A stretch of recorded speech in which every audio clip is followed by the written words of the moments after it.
स्वागत है। मेरे सामने एक Vivo V50 लाइट है और आज मैं आपको कुछ ऐसे टिप्स और ट्रिक्स दिखाऊंगा जो आप इस डिवाइस पर कर सकते हैं।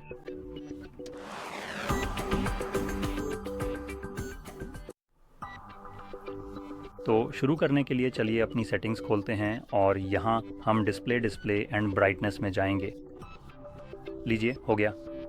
और यहाँ हमारे पास कुछ अलग अलग विकल्प हैं। सबसे पहले हमारे पास डार्क मोड जैसी चीज़ें हैं, तो हम खुद टेक्स्ट पर टैप कर सकते हैं और ये आपको और भी विकल्प दिखाएगा जिनके बारे में शायद आपको पता नहीं था कि वे मौजूद हैं।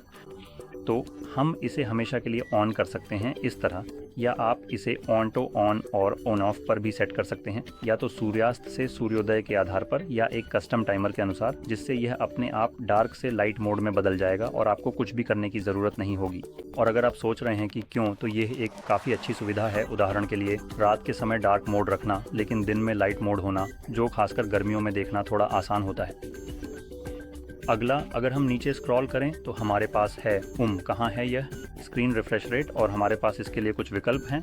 हमारे पास स्मार्ट स्विच, स्टैंडर्ड और हाई विकल्प हैं। और आमतौर पर अगर आपको 120 हर्ट्ज रिफ्रेश रेट पसंद है और आप इसे देख सकते हैं तो स्मार्ट स्विच के साथ ही रहें, जो डिफ़ॉल्ट रूप से सक्षम होता है। लेकिन अगर आपको यह पसंद नहीं है तो आपके लिए स्टैंडर्ड चुनना बेहतर हो सकता है। यह आपको बेहतर बैटरी लाइफ देगा। कभी भी हाई विकल्प ना चुनें, इसका कोई मतलब नहीं है।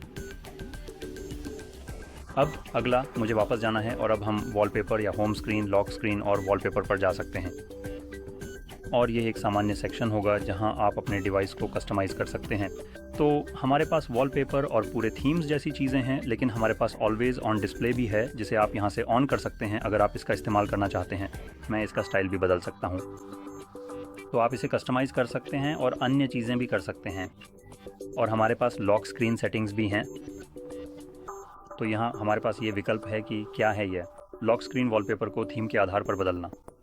मुझे नहीं पता कि ये कैसे काम करेगा। सिर्फ स्टैंडर्ड वॉलपेपर ही थीम के आधार पर बदले जा सकते हैं। तो हाँ, मुझे बिल्कुल भी अंदाज़ा नहीं है कि इसे कैसे परिभाषित किया जाएगा। हमारे पास लॉक स्क्रीन से कंट्रोल सेंटर खोलने का विकल्प भी है, तो हम इसे नीचे खींच सकेंगे। मुझे वास्तव में ये थोड़ा पसंद है, तो मैं यही विकल्प यहाँ चुनूँगा। और आगे बढ़ते हुए हमारे पास होम सेटिंग्स हैं। यहाँ हमारे पास होम स्क्रीन लेआउट जैसी चीज़ें हैं। अच्छी बात यह है कि ये हमें ग्रिड का असली रूप दिखाता है, जो कि काफ़ी अच्छा है।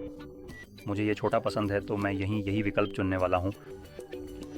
और सेटिंग्स फिर से नहीं खुली, तो मैं यहाँ वापस जा रहा हूँ। और हमारे पास ऐप आइकन बैजेस भी हैं, तो ये हैं। हाँ, मैं इसे दिखा नहीं सकता, मेरे पास कोई नहीं है, लेकिन आमतौर पर आपके पास किसी आइकन पर एक नंबर होता है जहाँ कोई नोटिफिकेशन होता है।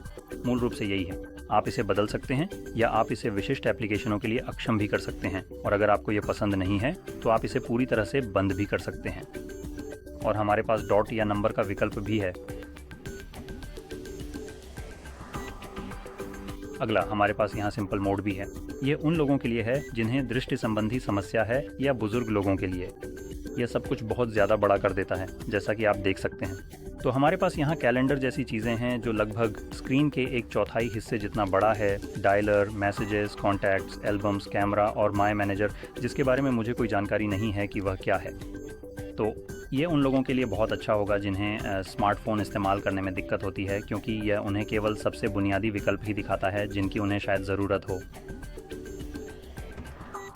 अब चलिए वापस चलते हैं और यहाँ से हम डायनामिक इफ़ेक्ट्स देख सकते हैं। तो हमारे पास यहाँ कई तरह के इफ़ेक्ट्स हैं, जैसे कि एम्बियंट लाइट इफ़ेक्ट। मुझे लगता है ये एज लाइटिंग है। ओह नहीं, एम्बियंट। ये किसी कारणवश ऑलवेज़ ऑन डिस्प्ले को दर्शाता है, और ऑन स्क्रीन डिस्प्ले भी। डायनामिक इफ़ेक्ट्स को बेहतर बनाएं।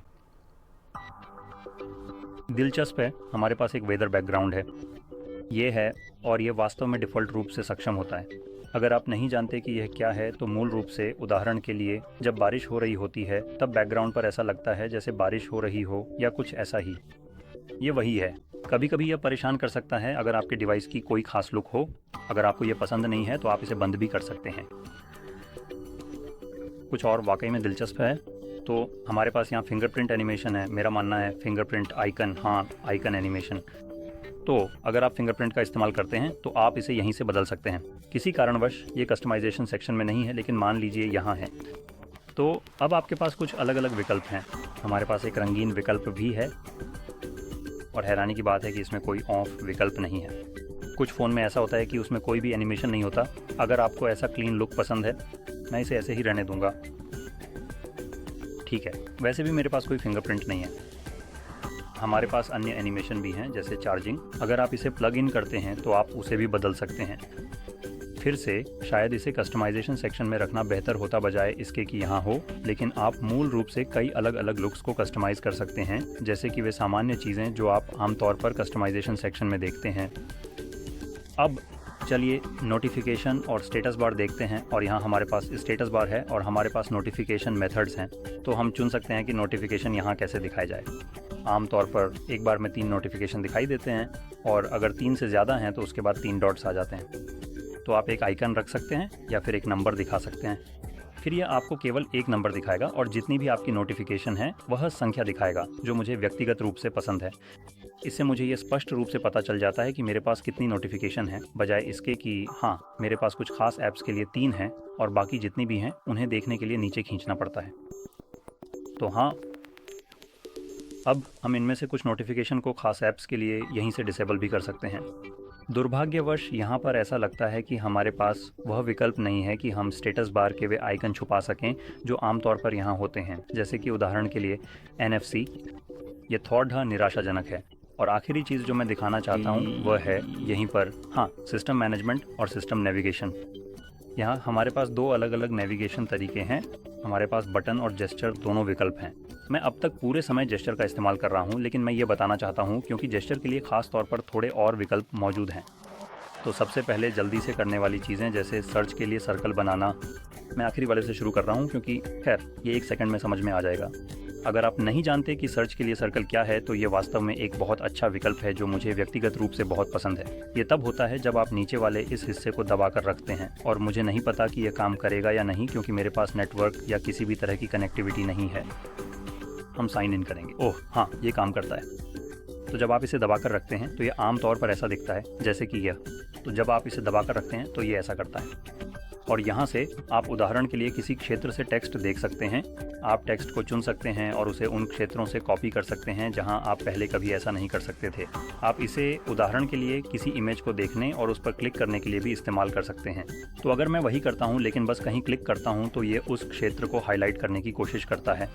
ये वास्तव में एक स्मार्ट फीचर है। तो अगर आपके पास कोई पूरी इमेज है तो ये पहचान लेगा कि आप फ़ोटो में किसी खास ऑब्जेक्ट को चुनने की कोशिश कर रहे हैं, जैसे कि कोई केतली या कुछ और ये सिर्फ उसी को चुनेगा। फिर आपको उस चुनी गई इमेज के आधार पर प्रासंगिक परिणाम देगा। तो ये एक काफ़ी अच्छा विकल्प है। मुझे ये आमतौर पर पसंद है। ये एक उपयोगी फीचर है। अब मैं ये बात इसलिए बता रहा हूँ क्योंकि हमारे पास यहाँ ऊपर दाईं ओर हाइड बटन बार का विकल्प भी है, जो कि यही बार है।